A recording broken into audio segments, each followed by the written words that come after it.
शिवाय ओम नमः शिवाय हरे हरे भोले नमः शिवाय ओम नमः शिवाय ओम नमः शिवाय हरे हरे भोले नमः शिवाय ओम नमः शिवाय ओम नमः शिवाय हरे हरे भोले नमः शिवाय ओम नमः शिवाय ओम नमः शिवाय हरे हरे भोले नमः शिवाय नमः शिवाय ओम नमः शिवाय हरे हरे भोले नमः शिवाय नमः शिवाय ओम नमः शिवाय हरे हरे भोले नमः शिवाय ओम गंगाधराय शिव गंगाधराय हरे हरे भोले गंगाधराय गंगाधराय शिव गंगाधराय हरे हरे भोले गंगाधराय ओम नमः शिवाय ओम नमः शिवाय हरे हरे भोले नमः शिवाय ओम जटाधराय शिव जटाधराय हरे हरे भोले नमः शिवाय जटाधराय शिव जटाधराय हरे हरे भोले नमः शिवाय नागेश्वराय शिव नागेश्वराय हरे हरे भोले नमः शिवाय ओम नागेश्वराय शिव नागेश्वराय हरे हरे भोले नागेश्वराय डमरूधराय शिव डमरूधराय हरे हरे भोले डमरूधराय डमरूधराय शिव डमरूधराय हरे हरे भोले नमः शिवाय ओम नमः शिवाय ओम नमः शिवाय हरे हरे भोले नमः शिवाय ओम नमः शिवाय ओम नमः शिवाय हरे हरे भोले नमः शिवाय ओम नमः शिवाय ओम नमः शिवाय हरे हरे भोले नमः शिवाय ओम नमः शिवाय ओम नमः शिवाय हरे हरे भोले नमः शिवाय ओम नमः शिवाय ओम नमः शिवाय हरे हरे भोले नमः शिवाय। बोले शंकर भगवान की जय हो। बोलिए सूत जी महाराज की जय। सूत जी महाराज कथा सुना रहे थे। शौनकादि ऋषियों ने कहा कि गुरुदेव कोई ऐसा भी है जिसने अनजाने में पुण्य करा हो, अनजाने में उससे पुण्य हो गया हो, ऐसा भी है कोई? सूत जी कहते हैं शौनकादि ऋषियों आपने अति उत्तम प्रश्न किया है।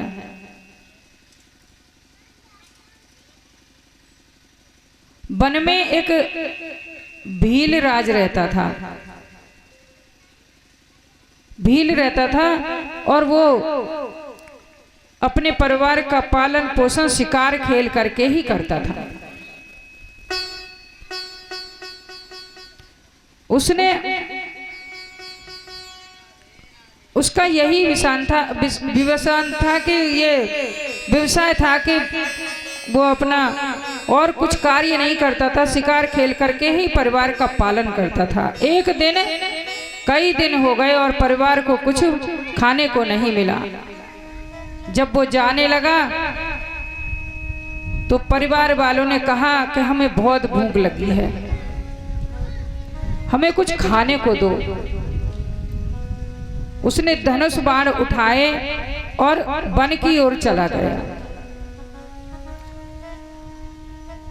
वन में जाकर उसने एक सरोवर देखा। घने वन में चला गया और वहां जाकर उसने एक सरोवर देखा। वहां उस वन के सभी पशु पानी पीने के लिए आते थे। उसने सोचा कि यहाँ जरूर कोई न कोई पशु आएगा पानी पीने के लिए, तो मैं उसको मार करके घर ले जाऊंगा। क्योंकि शाम हो गई थी, उसको भटकते भटकते वन में और कोई उसको शिकार मिला नहीं था। उसने सोचा घर पे जाऊंगा तो मेरी पत्नी की क्या हालत होगी, मेरे बच्चे भूखे होंगे, मेरे माता पिता भूखे होंगे और मैं घर खाली हाथ कैसे जाऊं। तो शाम के समय उस सरोवर पर गया और ये विचार करके कि यहाँ कोई न कोई पशु आएगा पानी पीने के लिए, तो मैं उसको मार करके घर लेकर के जाऊंगा। ये सोच करके उसने एक कमंडल में पानी लिया, डोलची में पानी लेकर के साथ में, और वहां पर एक बेल का वृक्ष था, बेल के पेड़ के ऊपर चढ़ करके बैठ गया, पानी साथ में ले लिया उसने। अकस्मात उस दिन शिवरात्रि थी, भोजन उसको सुबह से शाम तक मिला नहीं था, उसका उपवास अनजाने में ही हो गया था।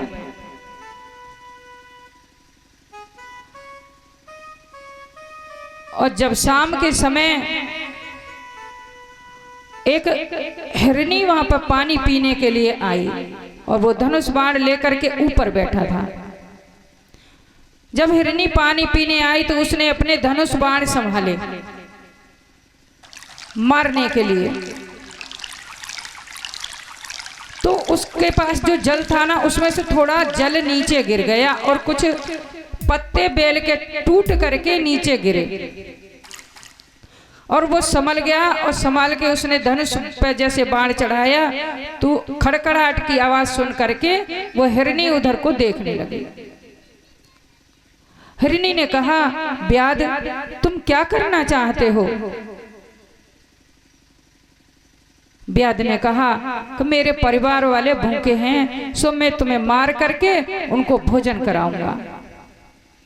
हिरनी ने कहा, मेरे धन्य भाग कि मेरा ये शरीर तुम्हारे काम आएगा, तुम्हारे बच्चों को काम आएगा, पर मैं तुमसे वचन देती हूँ कि मेरे बच्चे घर पे अकेले हैं और मैं आ गई हूँ, तो मैं घर जाकर एक बार पानी पी कर घर जाऊं, और मैं अपने बच्चों को अपनी पत्नी और अपनी बहन के हाथों सौंप करके फिर मैं आ जाऊंगी।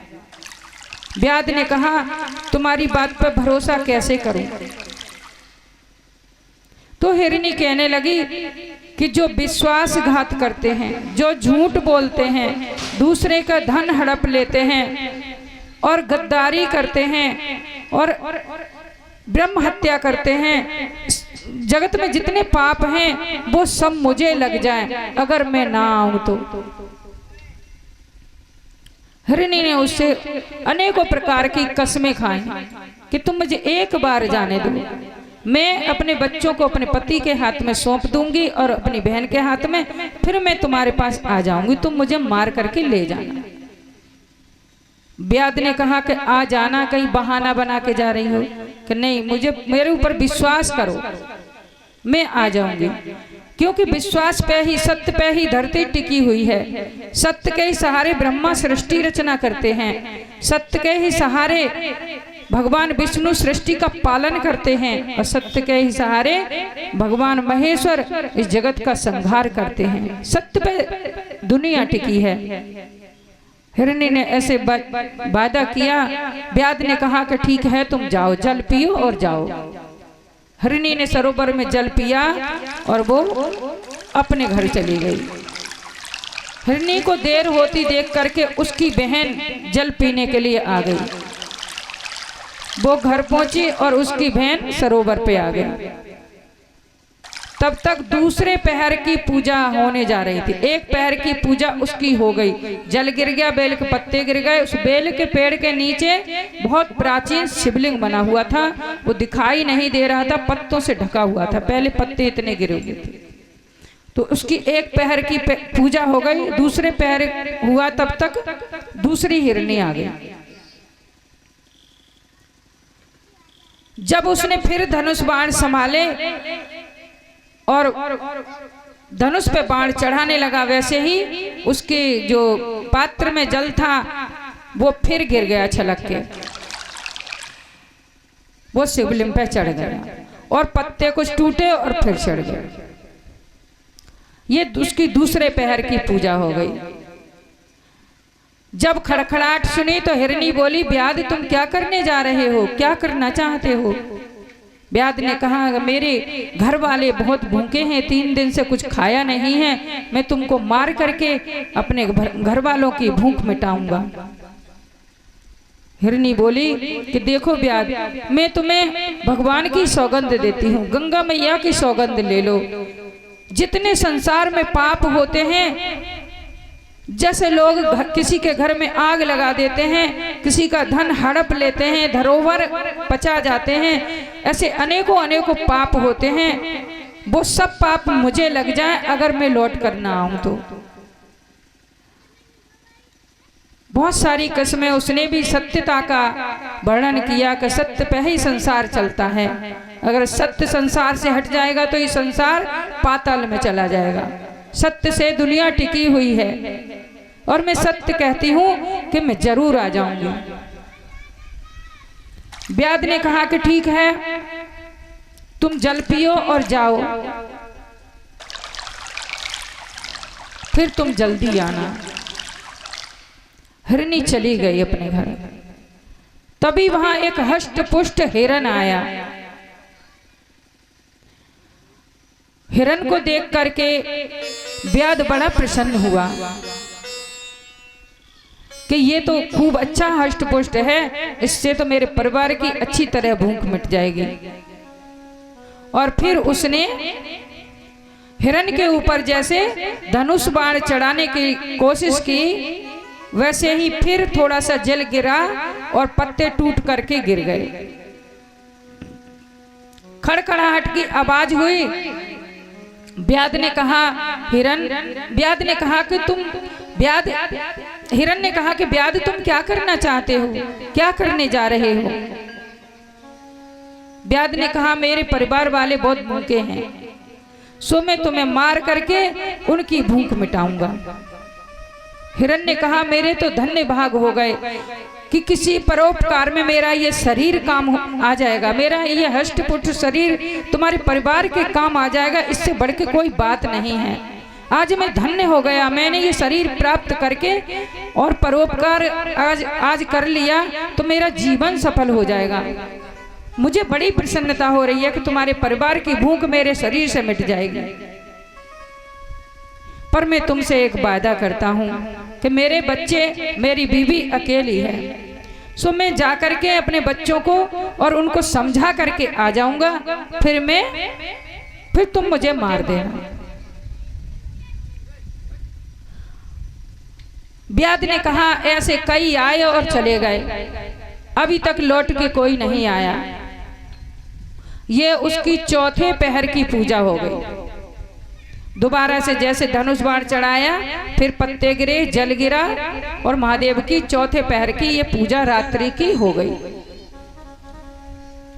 हिरन ने कहा बस तुम मुझे एक बार घर जाने दो बस, और मैं आ जाऊंगा। मैं वादा करता हूं जितने संसार के पाप होते हों वो सब मुझे लग जाए अगर मैं लौट करके ना आऊं। मुझे बहुत प्रसन्नता है कि मैं तुम्हारे काम आ सकूंगा। व्याध ने कहा कि ठीक है, मैं तुम पर विश्वास करता हूं, क्योंकि ये तीसरे पैर की पूजा हुई ना, तो उसके इस 3 पैर की पूजा से जो पाप थे पिछले वो कट गए, पाप नष्ट हो गए उस पूजा से।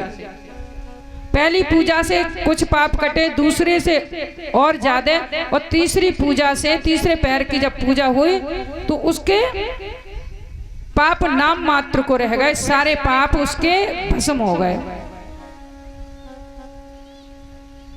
व्याध ने कहा ठीक है, तुम अपने घर जाओ जल पी के और जल्दी ही वापस आना। हिरन चौकड़ी मारता हुआ अपने घर की तरफ गया जल पी करके। जब घर पे पहुंचा तो दोनों हिरनी आपस में बात कर रही थी। अब तीनों के तीनों इकट्ठे हो गए। बड़ी हिरनी जो पहले आई थी उसने कहा कि देखो तुम दोनों जने इन बच्चों को, उनके 2 बच्चे थे, इन बच्चों की देखभाल करना, और मैं उस व्याध को वायदा करके आई हूँ, सो मैं जाती हूँ और मैं उसके परिवार की भूख मिटाऊंगी। मेरा ये शरीर परोपकार में लग जाएगा, मेरा जीवन धन्य हो जाएगा। दूसरी हिरनी कहने लगी कि मैं भी वादा करके आई हूं, ऐसा करो बहन, तुम बच्चों को संभालो और पति को संभालो और मैं जाती हूं, मैं बहुत कसमें खा करके आई हूं, मैं जाऊंगी। दोनों के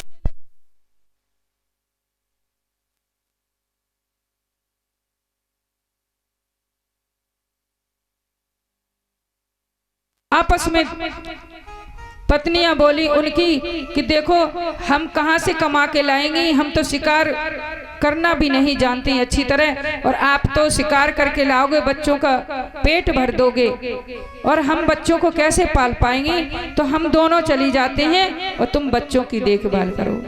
हिरन ने कहा ऐसा नहीं हो सकता, मैं अकेला शिकार करने जाऊंगा, बच्चों की देखभाल कौन करेगा।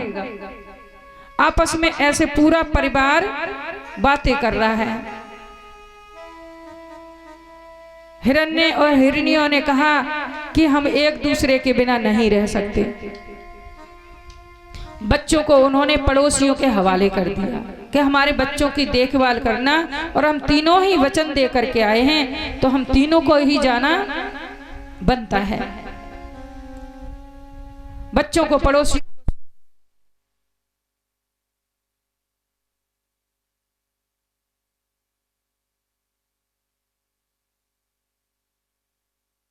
गति होगी वो हमारी गति होगी, और बच्चे भी पीछे पीछे चले आए, वो भी नहीं रुके। अब ये सब के सब परिवार ब्याद के पास, सरोवर के पास पहुंच गए। उनको देख करके ब्याद फिर संभला, उसने धनुष बाण चढ़ाने की कोशिश की, थोड़े पत्ते और जल, फिर चौथे पहर की पूजा हो गई, फिर गिर पड़ा, और वो गिरने से उसके तत्काल सारे पाप नष्ट हो गए, वो पुण्य आत्मा बन गया। ब्याद ने धनुष बाण रख दिए और सोचने लगा कि देखो ये पशु होकर भी इतने अच्छे हैं कि देखो अपना शरीर तक देने के लिए आ गए, और मैं कितना मूर्ख हूं, मैं कितना पापी हूँ जो मैं आज तक दूसरों का वध कर करके खुद अपना पालन पोषण करता रहा और अपने परिवार का पालन पोषण करता रहा। अरे मुझसे तो ये पशु बहुत अच्छे हैं, मैं मनुष्य होकर के और कुछ कार्य नहीं कर सका और पशुओं की भांति जीता रहा, क्योंकि उसके पाप समाप्त हो गए थे, इसलिए बुद्धि अच्छी हो गई। जब पाप खत्म होते हैं तो बुद्धि सात्विकी हो जाती है। ये तीन गुण सबके अंदर होते हैं, सत्वगुण, रजोगुण, तमोगुण। किसी में रजोगुण ज्यादा होता है, राजसी भाव ज्यादा होता है, और किसी में तमोगुण ज्यादा होता है, जिसको क्रोध आता रहता है, और किसी में सत्वगुण ज्यादा होता है, वो शांत प्रवृत्ति का रहता है।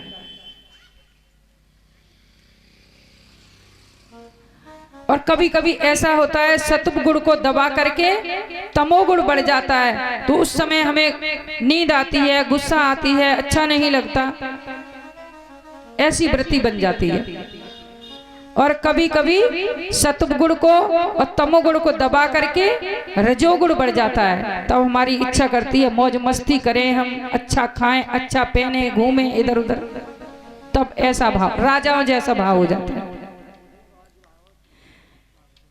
अब इसके पाप नष्ट हो गए, सत्व गुण जाग गया। इसने कहा अब मैं तुम्हें मारना नहीं चाहता, और जब उसने ऐसे कहा ना, तो जो चार पहर की महादेव की पूजा हो गई थी, उसी शिवलिंग में से साक्षात महेश्वर प्रकट हो गए। हजारों सूर्य एक साथ उदय हो जाए, ऐसे भोलेनाथ उस मूर्ति में से प्रकट हो गए। जय हो। और ब्याद से कहा तुम वरदान मांगो। ब्याद ने कहा कि प्रभु मैं क्या मांगू, अब मेरी कुछ मांगने की इच्छा ही नहीं रही। भगवान ने कहा आज से तुम्हारा नाम गुह होगा, निषाद राजा। तुम जाकर के श्रृंगबेरपुर की राजधानी में जाओ और वहां राज्य करो। एक दिन तुमसे श्री राम मिलने आएंगे। ये निषाद राज वही है जो जहाँ पहली बार श्री राम जी रुके गंगा तट पे और निषाद राज ने सेवा की और चित्रकूट तक जाकर के पंचवटी तक कुटिया बनाई उनकी जाकर के। संग गए भगवान श्री राम, गले लगाया भगवान श्री राम ने निषाद को। ये वही बहेलिया जो व्याध था वो फिर निषाद राज बना। 4 पहर की अनजान में पूजा, उसने कोई जानबूझ करके पूजा नहीं की थी, उससे तो अनजाने में पूजा हो गई थी। उसको पता भी नहीं था कि मेरे हाथों पूजा चल रही है। पूरे दिन का व्रत हो गया और रात पूरी निकल गई व्रत करते, और अनजाने में महादेव की पूजा होने का भी इतना बड़ा फल प्राप्त होता है कि राजधानी श्रृंगबेरपुर की मिल गई उसको। बोले शंकर भगवान की जय। ओम नमः पार्वती पते हरे हरे महादेव, हरे हरे महादेव।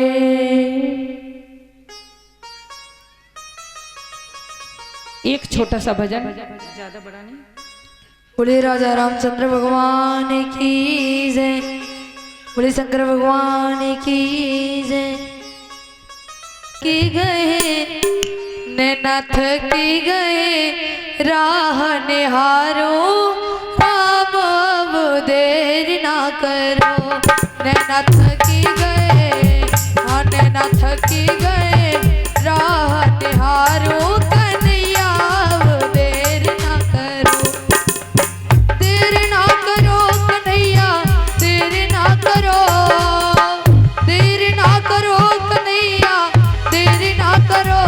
नैनाथ की गए, नैनाथ की गए राह निहारो, कन्हैया अब देर ना करो। नैनाथ की गए राह निहारो, कन्हैया अब देर ना करो।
गई नैना थकी गए राह निहारो कन्हैया अब देर न करो।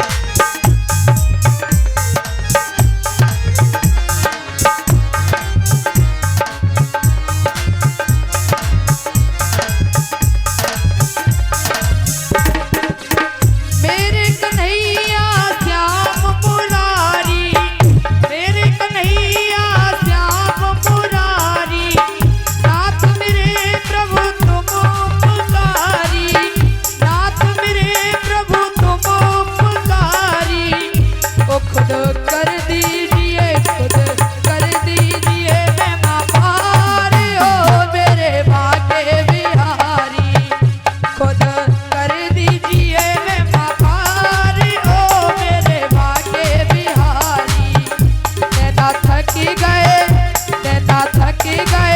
राह निहारो कन्हैया अब देर ना करो नैना थकी गए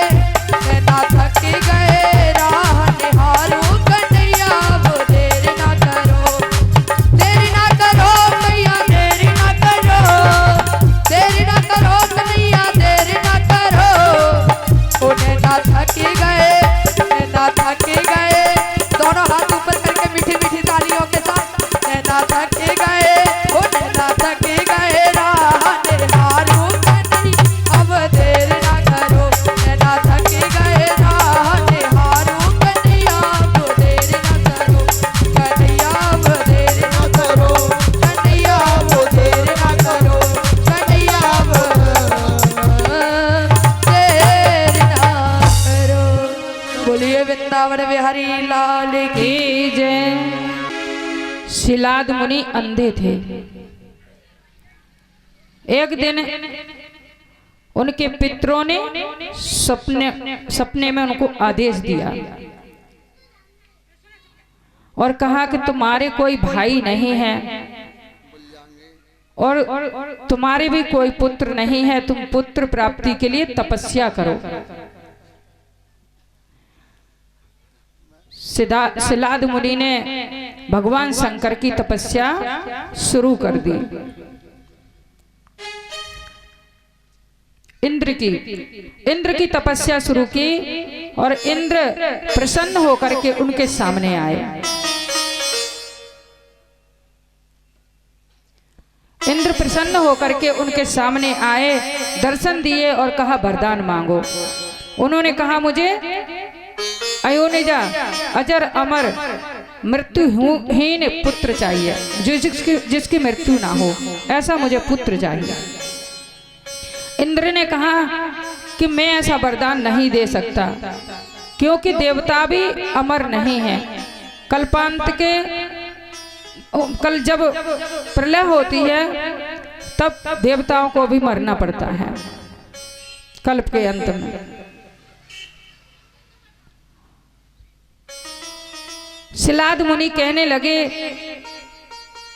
कि जो चीज संभव नहीं है उसकी बात मन में आती ही क्यों है? भगवान ने ऐसा बनाया क्यों है कि जो चीज संभव नहीं है वो विचार मन में क्यों आए? फिर इंद्र ने कहा मैं असमर्थ हूं, मैं तुम्हें ऐसा पुत्र नहीं दे सकता जिसकी मृत्यु ना हो। और इंद्र चले गए। तब शिलाद मुनि ने भगवान शंकर की आराधना शुरू की और जब तप करने बैठे तो दीर्घ काल तक तप करते रहे। उनके शरीर को दीमक चाट गए। जैसे वाल्मीकि जी बैठे थे और उनके ऊपर एक टीला बन गया था, सारा शरीर दीमक ने खा लिया था, इसी तरह शिलाद मुनि का पूरा शरीर दीमक खा गए, हड्डी हड्डी रह गई उनके अंदर। तब आशुतोष भगवान प्रसन्न हुए, उनको दर्शन दिए और उनका स्पर्श किया, तो जैसे उनका हष्ट पुष्ट शरीर था वैसा ही उनका शरीर हो गया। और उन्होंने कहा वरदान मांगो। अब ये भगवान शंकर ने स्पर्श किया तो जो उनके अंधापन था ना वो भी दूर हो गया, उनकी आंखें स्वस्थ हो गईं। अब ठीक हो गए। तो कहने लगे वरदान मांगो। शिलाद मुनि ने कहा कि मुझे अयोनिजा पुत्र अजर अमर रहने वाला पुत्र चाहिए। भगवान शंकर ने कहा तुम चिंता मत करो, तुम अपने घर जाओ और तुम्हारे पुत्र के रूप में मैं स्वयं आकर के 11वां रुद्र अवतार लूंगा। शिलाद मुनि अपने आश्रम पर आ गए और एक दिन वो अपने प्रांगण में हवन करने के लिए, यज्ञ करने के लिए कुंड खोद रहे थे और खोदते खोदते तभी उसमें से प्रचंड ज्योति प्रकट हुई। उस कुंड में से प्रकाश ही प्रकाश हो गया और वो प्रकाश जब सिमटा तो धूर जटी गंगाधर चंद्रशेखर चंद्र त्रिलोचन भगवान शंकर प्रकट हो गए उसमें से। उनके हाथ में डमरू, गले में सर्प, जटाजूट धारी और हाथ में घंटा भी था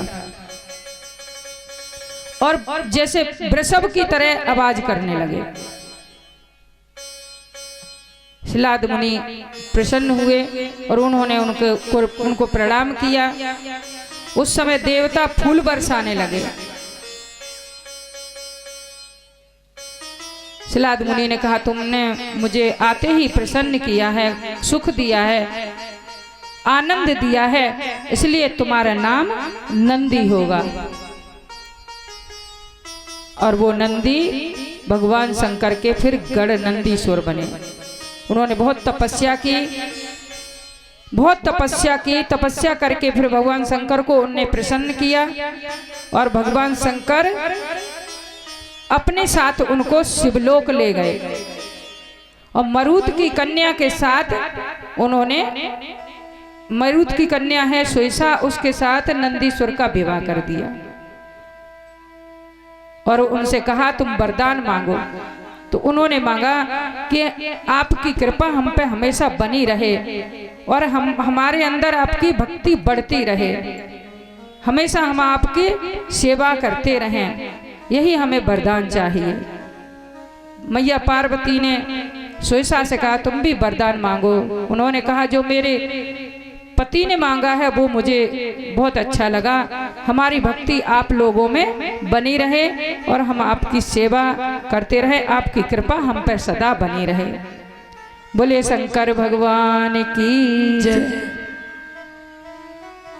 ओम नमः शिवाय, ओम नमः शिवाय, हरे हरे भोले नमः शिवाय, ओम नमः शिवाय, ओम नमः शिवाय, हरे हरे भोले नमः शिवाय, ओम नमः शिवाय, ओम नमः हरे हरे भोले नमः शिवाय, नमः शिवाय, ओम नमः शिवाय, हरे हरे भोले नमः शिवाय, नमः शिवाय, ओम नमः शिवाय, हरे हरे भोले नमः शिवाय, ओम नमः शिवाय, ओम नमः शिवाय, हरे हरे भोले नमः शिवाय, ओम नमः शिवाय, ओम नमः शिवाय, हरे हरे भोले नमः शिवाय, ओम नमः शिवाय, ओम नमः शिवाय, हरे हरे भोले नमः शिवाय, ओम नमः शिवाय, ओम नमः शिवाय, हरे हरे भोले नमः शिवाय, ओम नमः शिवाय, ओम नमः शिवाय,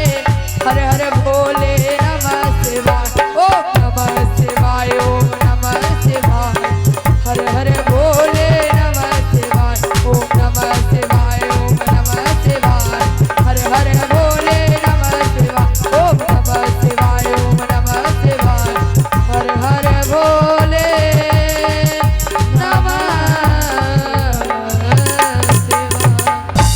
बोलिए शंकर भगवान की जय। तस्वी ब्राह्मण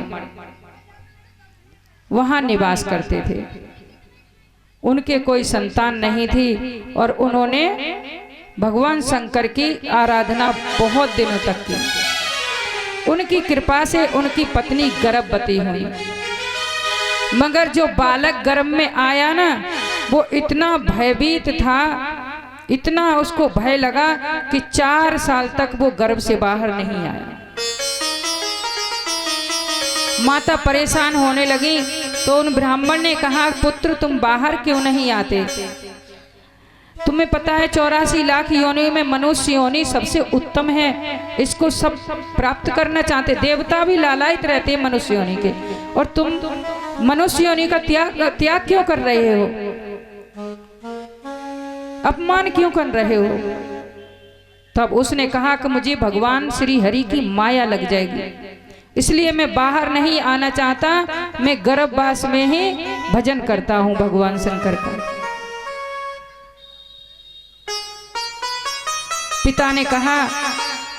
पिता ने भगवान शंकर की फिर स्तुति की और भोलेनाथ प्रकट हुए। उन्होंने कहा कि उनको माया नहीं लगेगी। उन्होंने ज्ञान, वैराग्य, धर्म, ऐश्वर्य ये चारों उनके पास भेजे कि बच्चे को समझा करके आओ कि तुम्हारे पास ये नहीं आएंगे। और अज्ञान, अधर्म, अनिश्चर और अवैराग्य ये भेजे कि तुम जाकर के कहो हम तुम्हारे नजदीक नहीं आएंगे, और ज्ञान, वैराग्य और धर्म और ऐश्वर्य ये कभी छोड़ करके नहीं जाएंगे। ये आठों को भेजा। उन्होंने अपना अपना वचन दिया। जो ज्ञान, वैराग्य, धर्म, ऐश्वर्य थे उन्होंने कहा हम तुम्हारा कभी त्याग नहीं करेंगे, तुम बाहर आओ। जो अज्ञान, अवैराग्य, अनैश्वर्य और ये अधर्म ये गए, इन्होंने कहा कि हम तुम्हारे नजदीक नहीं आएंगे, तुम बाहर आओ। जब वो बालक बाहर आया गर्भ से तो डर की वजह से थर थर कांप रहा है और रो रहा है। इसका नाम पड़ा काल भीति। ये काल भीति हुए। काल से बहुत डरते थे, भय मानते थे। कुछ दिन अपने माता पिता के यहाँ रहे और भगवान शंकर के ही ध्यान में रहते थे। एक दिन वो अपना घर छोड़ करके चले गए। चलते चलते एक संगम पर पहुंचे, मही संगम पर। वहां उन्होंने स्नान किया। स्नान करके तपस्या करने लगे। एक पैर पे खड़े होकर के तपस्या करते थे। दीर्घ काल तक तपस्या करते रहे और वो जल की एक बूंद लेते थे। कई दिनों में एक बूंद जल की पीते थे बस। कुछ आहार नहीं लेते थे, जल तक नहीं पीते थे। एक दिन भगवान शंकर उनके पास आए और एक जल का घड़ा लेकर बैठ जाओ, बैठ जाओ। जल का घड़ा लेकर के उनके सामने प्रकट हुए और उन्होंने कहा कि वत्स जल पी लो। उन्होंने कहा मैं तुम्हारे हाथ का जल नहीं पीऊंगा। क्यों? कि तुम पहले अपने कुल का पता बताओ, अपना नाम बताओ, अपना जाति धर्म बताओ कि क्या है। भगवान ने कहा मैं अपने कुल का नाम खुद ही नहीं जानता तो तुम्हें क्या बताऊं। तुम कहाँ रहते हो ये बताओ। वो बोले कि मैं कहाँ नहीं रहता, ये कैसे बताऊं। ये सोचो मैं कहाँ नहीं हूं, मैं हर जगह हूं। तुम जल पी लो। तुम्हारी जाति क्या है? कि मैं अपनी जाति खुद ही नहीं जानता। अब सबसे पहले वो ही प्रकट हुए हैं, सब जातियां उनसे ही निकली हैं। वो क्या जाति है कि मैं ये जल नहीं पीऊंगा। तो उन्होंने गड्ढा खोदा एक अपने अंगूठे से और वो जल उसमें भर दिया और उसको बड़ा सरोवर का रूप दे दिया कि अब पी लो, अब तो ये सरोवर का जल है।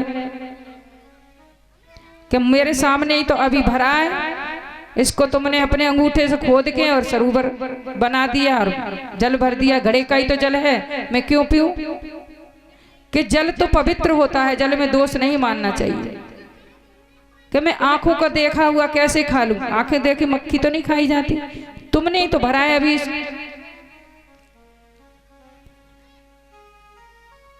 भगवान शंकर अंतर ध्यान हो गए और फिर माँ पार्वती के साथ उनके यहाँ प्रकट हुए, उनके सामने प्रकट हुए। और भगवान शंकर का जब दर्शन किया उन्होंने तो पैरों में पड़ गए और प्रणाम करने के लिए पड़े, तो उठ ही नहीं रहे। उनके चरणों का उन्होंने अपने आंसुओं से ही प्रक्षालन कर दिया। भगवान ने उनको उठाया जैसे तैसे और कहा जल पी लो। वो घड़ा लेकर के कोई और नहीं आया था, मैं ही तो आया था तुम्हारे पास। प्रभु आप बड़े दयालु हैं, बड़े करुणामय हैं, अकारण ही करुणा वड़लालय, अकारण ही करुणा करते हैं आप। वरदान मांगने को कहा। इन्होंने भी भगवान की भक्ति ही मांगी। बोले शंकर भगवान की जय। एक बार इनके यहाँ भगवान शंकर की भक्ति मांगी। एक बार इनके यहाँ पराशर ऋषि आए। तब ये 8 साल के ही थे। पराशर ऋषि आए और उन्होंने कहा कि तुम्हारे पुत्र तो बहुत अच्छा है, लेकिन इसकी आयु सिर्फ 1 साल रह गई है। अगर 1000 रुद्राक्ष से भगवान शंकर का अभिषेक किया जाए तो इसकी आयु बढ़ जाएगी। मुनि ने कहा कि ये कार्य आप ही कर दो। पराशर ऋषि ने 100 ब्राह्मणों को बुलाया ये कार्य करने के लिए, रुद्र अभिषेक करने के लिए जो आप लोग करते हैं। 100 ब्राह्मण आए और 1000 मन दूध मंगाया गया, 1000 रुद्राक्ष मंगाए गए और अभिषेक चला। और ये बच्चा बिल्कुल मरने ही जा रहा था, तो जहां अभिषेक हो रहा था वहां उसको बैठा लिया था, उसके हाथ से अभिषेक चल रहा था। जब काल का समय आया तो बच्चा मूर्छित होकर के गिर पड़ा, तो वहीं लिटा दिया शिवलिंग के पास जहां अभिषेक चल रहा था। उनके पिता रोने लगे तो कहा कि अभी शांत रहो। जब पूजा संपन्न हुई तो जो ब्राह्मण थे उन्होंने वो दूध जिससे अभिषेक हो रहा था थोड़ा सा लेकर के बच्चे के शरीर पे छिड़का, तो बच्चे के अंदर प्राण आ गए। फिर थोड़ा सा दूध लेकर के बच्चे के मुख में डाला तो बच्चा उठ करके बैठ गया। रुद्र अभिषेक का फल जो है ना अद्भुत है, अनंत गुणा मिलता है फल। जो दूध मंगाया गया था ना गऊ का दूध था, थोड़ा सा मुख में डाला बच्चा उठ करके बैठ गया। सबने कहा तुम्हें क्या हुआ था? कि मुझे पहले एक फांसी का फंदा ले करके मतलब कि यमराज आए थे और वो अंदर नहीं घुस पाए। वो जो रुद्र अभिषेक हो रहा था उसकी ज्वाला से मतलब ऐसे हो गए कि वो अंदर घुस नहीं पाए, उसकी किरणों ने अंदर नहीं मंदिर के घुसने दिया और वो बाहर से ही लौट गए।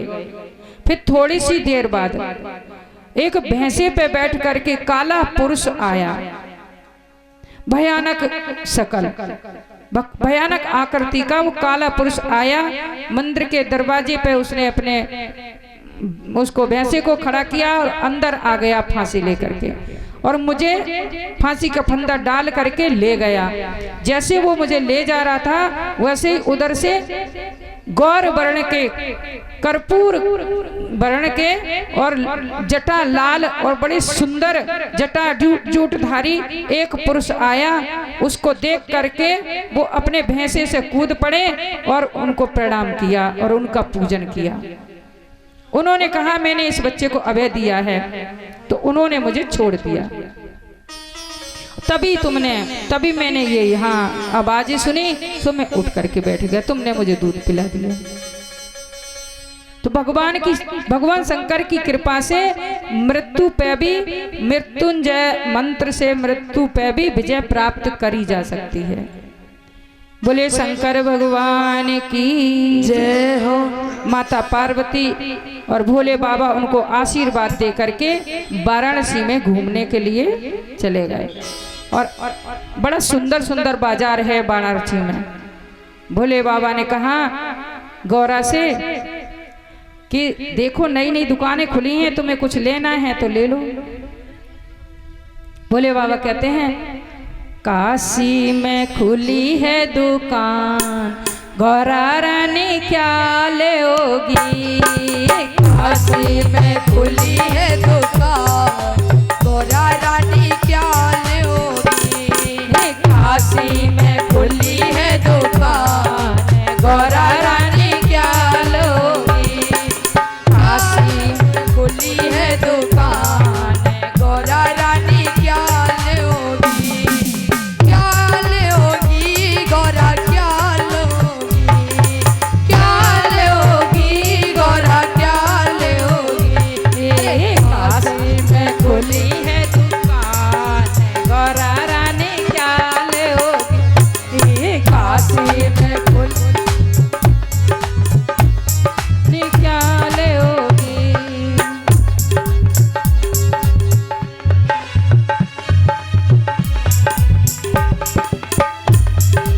टीका तो भोले में पहन के आई, टीका तो भोले में पहन के आई। बिंदिया दिला दो भोलेनाथ, मैं तो बस बोली लूंगी। बिंदिया दिला दो भोलेनाथ, मैं तो बस बोली लूंगी। काशी में खुली है दुकान, गौरा रानी क्या लोगी। क्या लोगी गौरा क्या लोगी। क्या लोगी गौरा क्या लोगी। काशी में खुली है दुकान,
भोलेनाथ मैं तो बस वही लूंगी गुच्छा दिला दो भोलेनाथ मैं तो बस वही लूंगी काशी में खुली है दुकान गौरा रानी क्या लोगी काशी में खुली है दुकान गौरा रानी क्या लोगी गौरा क्या लोगी गौरा क्या लोगी जय हो काशी में खुली है दुकान गौरा रानी क्या लोगी काशी में खुली है दुकान गौरा रानी क्या लोगी लहंगा तो भोले में पहन के आई लहंगा तो भोले में पहन के आई चुंदरी दिला दो भोलेनाथ मैं तो बस वही लूंगी चुनरी दिला दो भोलेनाथ मैं तो बस वही लूंगी काशी में खुली है दुकान गौरा रानी क्या लोगी काशी में खुली है दुकान गौरा रानी क्या लोगी गौरा क्या लोगी गौरा क्या लोगी जय हो काशी में खुली है दुकान गौरा रानी क्या लोगी जय हो काशी में खुली है दुकान गौरा रानी क्या लोगी गौरा रानी क्या लोगी गौरा रानी क्या ले बोलिए बोले शंकर भगवान की जय हो ओम नमः पार्वती पते हर हर हर हर महादेव कुछ हर हर महादेव।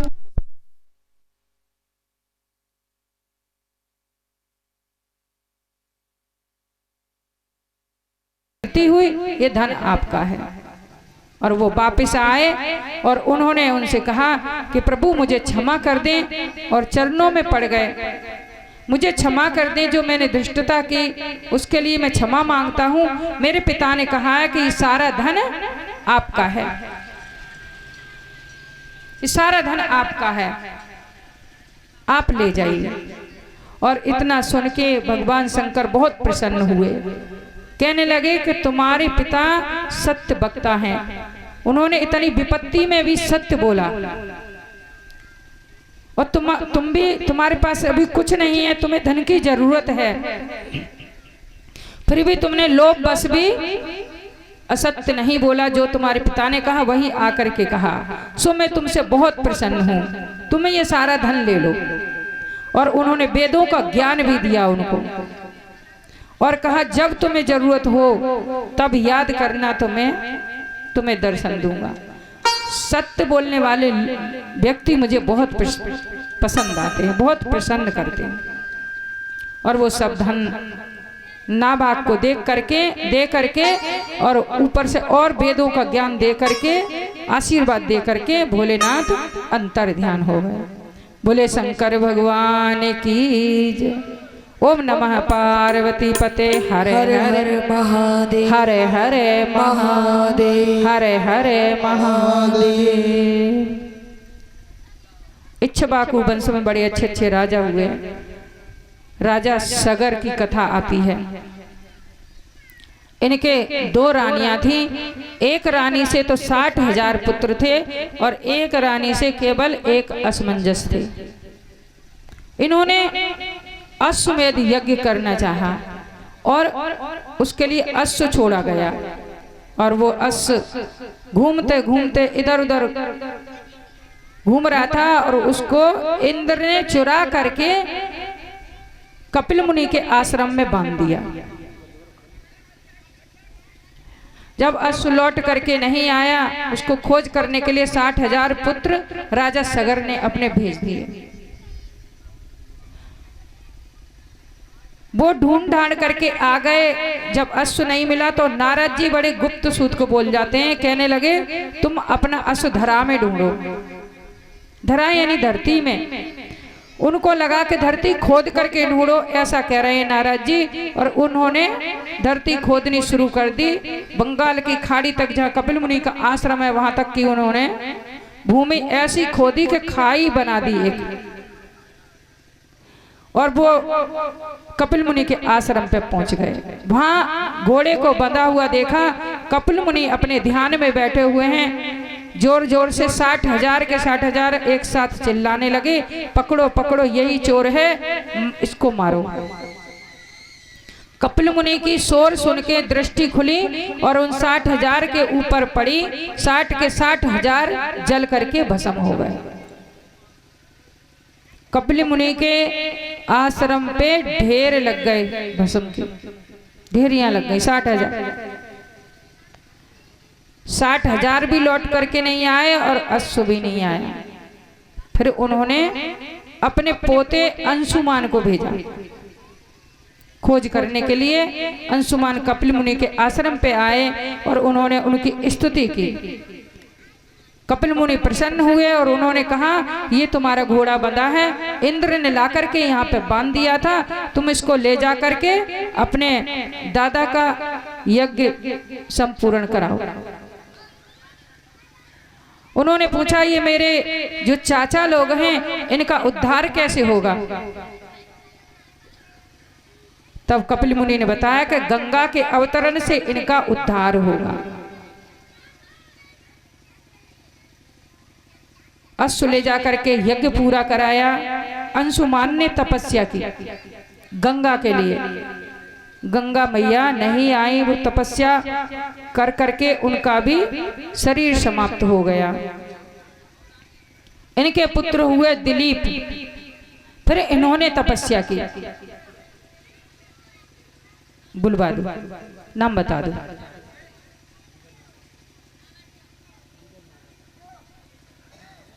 और ये 100 रुपए ऊदल नादर में